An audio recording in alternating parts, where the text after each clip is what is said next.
Hello, welcome to Zero Tackle's preview of Game 3 of the 2024 State of Origin Series, where we'll find out who takes home the shield and, more importantly, state bragging rights. To go through all of our match preview is Zero Tackle editor Scott Pryde. Scott, how have you been? Good, Mitch. Very busy preparing for Game 3, and it's an exciting week for rugby league. But huge night tomorrow night in Brisbane, and can't wait for it to get underway.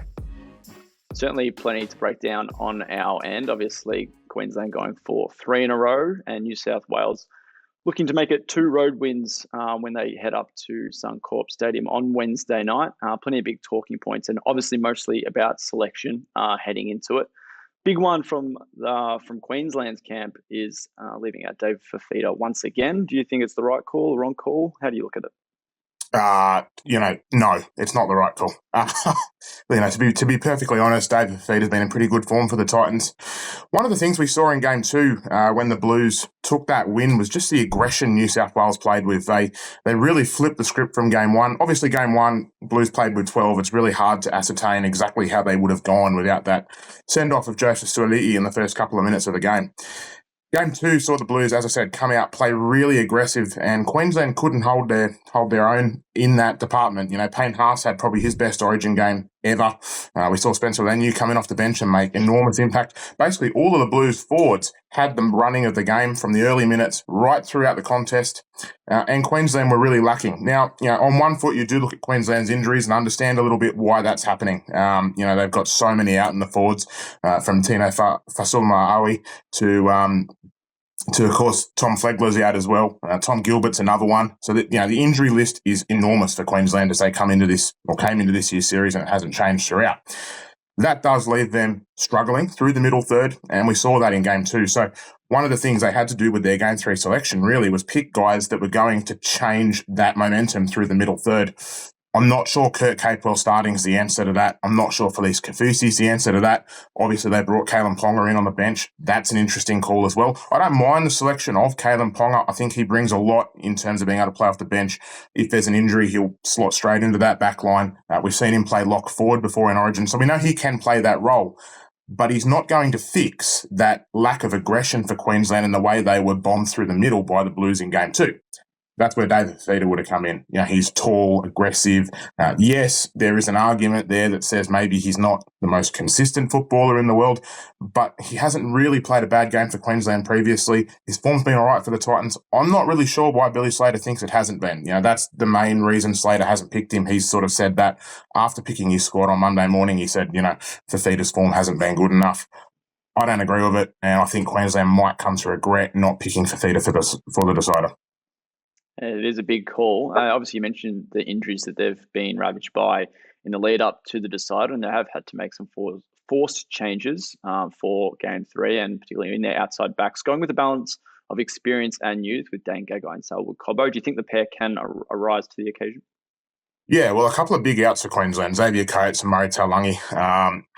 Arguably, Coates might have been dropped anyway. His form or his performance in Game 2 was quite poor. I know all of Queensland played awfully in that first half. There's no other way around it when you're down 34-0 at half-time. But, Coates in particular was probably singled out for his performance. It really wasn't good. He may have been dropped. Selwyn Cobbo was great in Game 1. I was surprised he was dropped for Game 2, to be perfectly honest. Obviously, he played that role off the bench in their series opener, came on when Reece Walsh got knocked out, played excellently in the centres, and then, dropped for Game 2. Slater, post-naming his team for Game 2, sort of talked about the fact that Cobbo's wasn't 100% fit, but also had some form issues to work out. He's back into the side now. I think he'll have a good game. He played very well in last year's Origin series, and I think he has Origin player written all over him. I probably called out his selection originally last year, but he's proven me wrong, and I think he'll have a good game in the decider. Dane Gagai is the other one, obviously, in there for Taulagi. Taulangi's been one of Queensland's best in the last 2.5 years. He's excellent. Runs the ball hard, defends well. He was one of Queensland's best in Game 2. I know that's, best in a big loss is not a relative term, I suppose, but he was still very strong. He's a big loss, but Gagai, for all his faults, has never let Queensland down at Origin level. That old running joke about him wearing a Queensland jersey under his club jersey, if he was going to play well at club level, well, yeah, he's never let Queensland down. That said, he is getting on. He's older. He's not, in the prime of his career anymore. So he'll need to play out of his skin. The Blues have, they proved in game 2 their attack is excellent. Mitchell Moses' kicking game is superb. They have height in their outside backs. And, Gagai, for all his faults, does sometimes struggle defensively. So, as I said, forced calls. There was really no other way Queensland could go when you think about the amount of players that are injured and who was next up. Gagai's going to need to have a big game if Queensland are going to get up, basically. There have been some, questions on Queensland's attack heading into game 3 as well. How do you think Billy Slater and the playing group themselves kind of address this matter in the decider? Well, it's interesting because a lot of the talk leading up to game 3 has actually been about Queensland's defence and how poor they were in game 2. Obviously down 34-0 at half-time. They didn't really have much of the ball in that first half, so, hard to read, but their effort was ordinary. What you can ascertain from this series, though, is that Queensland's attack hasn't been good enough. It's been clunky at best. Game 1, they played against 12 and couldn't put the Blues away for an hour. The Blues hung around, snuff around, and Queensland eventually did kick that scoreline away, but it was only in that last 20 minutes. Game 2, again, the game was over at halftime, so hard to get a read. But when they did have the ball in that first half, they were very poor. There was a play there down the left-hand side early on, which was really the turning point of the game. A chance to put some pressure on the Blues, and they kicked from halfway with a tackle to spare, and it went dead on the full and dead for 7-tackle set, rather. That sort of stuff needs to disappear from Queensland's game if they are going to win this series, because their attack, as I said, hasn't been good enough. Daly Cherry-Evans was quite good in that game 1, but even then, it wasn't to his usual standard. There's some issues there with Cameron Munster obviously being out. Tom Dearden hasn't really filled into that role. He's got to have a better game in game 3 if Queensland are going to get up. And the other thing is, the forwards need to hold their own, because for all the good that the spine can do, they might as well be sitting in the change room if the forwards are going to get rolled like they did in game 2. It made it impossible for Queensland. They do need to be calmer and more controlled in attack, but there's a lot of factors that are going to lead into whether Queensland can turn their attack around for the decider. Heading back to some selection talk, but this time south of the Tweed, obviously Latrell Mitchell will be a pretty significant out, but how do you think the Blues will go without the star Rabbitoh? Well, it's a big loss, isn't it? Latrell, we saw in 2021 when he was one of the Blues' best, the last time the Blues won a series, he and Tom Trbojevic, they sliced Queensland to bits. Then Latrell missed 7 straight origins and the Blues struggled badly. And there's no surprise there, because Latrell, people will talk about Latrell and they'll say he's not consistent and they'll say he doesn't put the effort in and all the rest of it. And at times you do have to agree with them. I was stoutly against him being selected for game 1. I didn't think he had enough games under his belt to start with, but his form also wasn't good enough. He had to be brought in for game 2, and he played excellently. A really strong performance from start to finish from Latrell. He was one of the best on the ground for the Blues. And his foot injury, it is a big, big blow, because he might play fullback at club level, but he brings that roaming, attacking ability to the Blues in the centres at origin level. And defensively, he's also very strong. At origin level, you need strong players. You need to be able to win that battle in every position across the park, and Latrell does that with his physicality. His replacement, Bradman Best, that's not a step down in the physicality ranks. He's very strong, Bradman Best, and we know that. He had a great debut last year in game 3. Probably would have been picked for game 1 this year if he was fit. Fitness is probably the big question around Best, though, isn't it? He missed game 1 through injury, wasn't picked for game 2. He's only had 1 game back for the Knights, and then had hamstring tightness again. He hasn't trained until Saturday, so only a couple of training sessions leading in. I think from a Blues point of view, they need to be crossing their fingers and hoping that Best can get through the game to start with. That's a big thing. Obviously, the Blues still, they do have Connor Watson on the bench, but I wouldn't want him playing in the centres for a prolonged period if Best was to go down early. So, fitness for Best is the big thing to start with. If he does stay fit for the 80 minutes, I have no doubt that he'll do a job. It won't be the same job that Latrell does. You can't replace Latrell Mitchell in the centres if he plays as strongly as he can. But I guess you got to do what you got to do, and Best was the obvious replacement. Again, it's probably just a downgrade. I always love an Origin debutant. Obviously, we'll see Mitch Barnett come off the bench for the Blues in the decider. Do you think it's the right call from Michael Maguire? Well, it's interesting making an unforced change after such a big win in game 2. Obviously, Homo Olakau'atu out of the side for New South Wales. It's interesting because Olakau'atu really didn't have that much of a role in game 1 and 2. His minutes were extremely limited, particularly surprising in game 1 when the Blues played with 12. He only played, I think, 25 minutes it was. And game 2, it wasn't much more. Or it could have even been less. Haven't got the stats in front of me, but his role has been very small. And to be fair, a second rower on the bench, your role is going to be small because ultimately your edge players are going to play close to 80 while you use your interchanges in the middle third.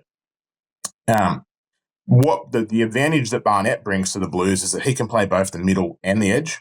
And if we're going down that aggression front, well, there's very few players in the NRL who are quite as aggressive as Mitch Barnett. Don't get me wrong, Olakau'atu has plenty of aggression in his game. He hasn't really hit the mark at origin level, though, as I just said. Barnett, he's been 18th man last time, so he was in the camp ahead of game 2. He was also in the camp ahead of game 1, I think, from memory. He now gets that opportunity off the bench. And you can actually define a much larger role for him in terms of, look, you're going to play in the middle, but you're also there as our edge. He might play 30 or 40 minutes, and all of a sudden you're making a far better use of that extra interchange player. So I actually liked the move from Maguire. I wasn't sure about it originally, but Barnett's form at club level has been outstanding. He's been one of the Warriors' best. I know the Warriors aren't in the greatest of shape in the NRL at the moment. They're probably going to struggle to make the 8 if we're being honest, but Barnett's performances have probably, if anything, gone up from last year when they made the preliminary final there. So, I like the decision from Maguire. Maguire has, he's made it very clear that he's going to pick his team based on form, and that's what he's done right throughout the series. He made changes after game 1, more changes leading into game 3 here. So I like it. I think it works.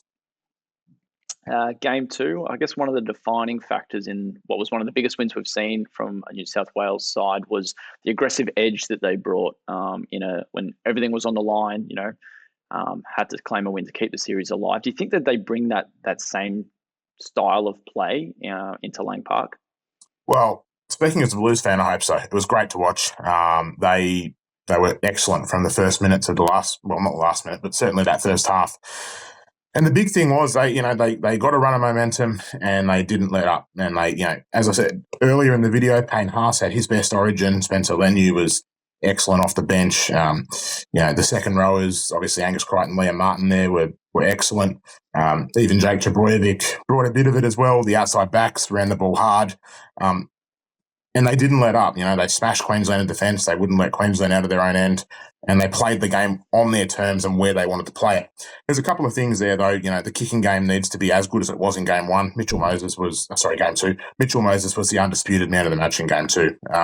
He needs to be that again if the Blues are going to win on the back of that aggression. Obviously, it all flows. It's like a flow chart, isn't it? The forwards smash the forwards and then, the spine needs to back it up and the outside backs need to score points and all the rest of it. But there is no need for the Blues to change from their aggressive mindset. If anything, they could go to the next level and take it a step further. Yes, there is a risk involved in that. We did see some sin bins in game 2. You don't want to be playing 10 minutes a man down at Lang Park. You also don't want to get the Queensland crowd more against you than they already are by, playing dirty, so to speak. So there's going to be a fine balance for the Blues. They need to hit the right balance between aggression and dirtiness and grubbiness, if you like to call it that. If they hit it, they'll play exactly as they did in game 2. But there is just that lingering doubt, I think, that they get carried away, go over the top, and things could get out of hand very quickly if they do. You mentioned Suncorp and the fans that come with it. We well documented the record the Blues have up in Queensland and also in deciders at the venue. How important do you think that is for Queensland's chances that they have that rallying side and that extra man behind them? Well, it's enormous. Wayne Bennett came out on the weekend and basically said the crowd is Queensland's 14th man. They're playing with 14 guys. And it's hard to argue. And you look at the stats and it's even harder to argue because Queensland have won the last 6, I think it's either 5 or 6 deciders in Brisbane, as you just alluded to, Mitch. I think the Blues have only ever won 2 deciders in Brisbane and the last one was about 20 years ago. It's been a long, long time since the Blues have done it. I think this Blues team, if they play the way they did in game 2, have more of a chance of doing it now than they have at any point in that last 20 years. And obviously a large chunk of that last 2 decades has been a Queensland super team. So read into the stats, yes, but also just remember this Queensland team doesn't have Cameron Smith, Jonathan Thurston, Billy Slater running around for them. That's not a knock on the current players. Reece Walsh and Daly Cherry Evans are all excellent origin players and have proven themselves at this level time and time again, but they are not those players. The Blues do need to silence the crowd early. They need to score first if they're going to get up.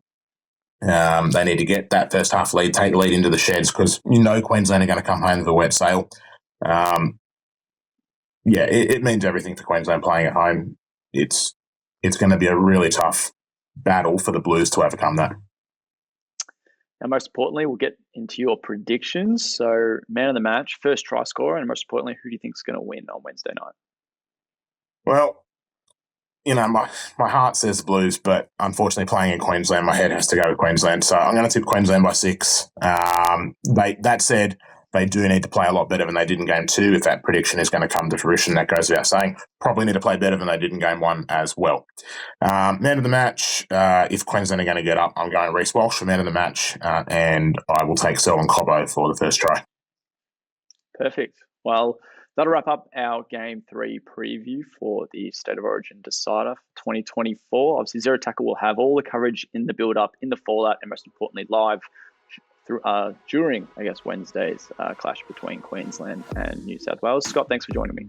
Thanks, Mitch. Cheers. You can catch all the latest news, views, and opinions on zerotackle.com and all our latest videos on YouTube.